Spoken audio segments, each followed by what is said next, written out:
গরম হয়ে গেছে। বিসমিল্লাহ। তোমরাও এভাবে রান্না করে খাবা নিজে নিজে, কারোর উপরে নির্ভরশীল হবে না। মা, আমার না পেট ভরেনি, আমাকে কয়টা ভাত দাও না। ভাত আর নেই, তরকারিও নেই, দিতে পারবো না, রান্না করে খাও, যাও। ঠিক আছে আন্টিরা, আমার মা ভেবেছে কি যে আমি রান্না করে খেতে পারবো, কিন্তু আমি ডিম ভাজি করে খাবো। চলো আমরা তোমাকে দেখাই কিভাবে ডিম ভাজি করতে হয়। এখন মরিচ কেটে নিচ্ছি,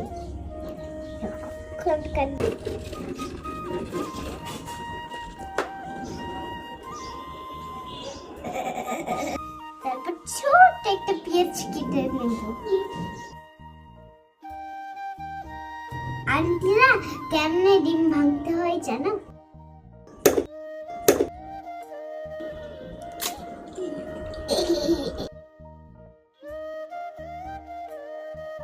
এই দেখো আমাদের ডিম ভাঙা শেষ। হাতে একটু লেগেছে, হাতে একটু মুছে নিতে হবে।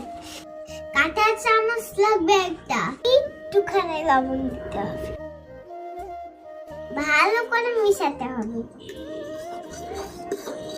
আমি আজকে ডিম ভেজে আমি একা একাই খাবো, কাউটা খাবো না। আন্টিরা, এখন চুলো জ্বালানো শেষ, এখন তেল গরম করতে হবে। তোমরাও এভাবে রান্না করে খাবা নিজে নিজে, কারোর উপরে নির্ভরশীল হবে না। একটু তেল দিয়ে নেই। এখন আন্টিরা, তেল দেওয়া হয়ে গেল, এখন তেল গরম হয়ে গেলে আমরা ডিমটা দিয়ে দিব। হ্যাঁ, গরম হয়ে গেছে। বিসমিল্লাহ।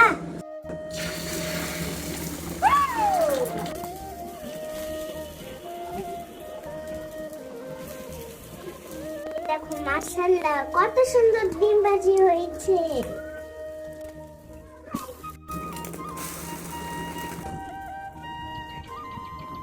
তোমরা এখন থেকে আর কাউকে ডিস্টার্ব করবে না, নিজেরাই না রান্না করে খাবে।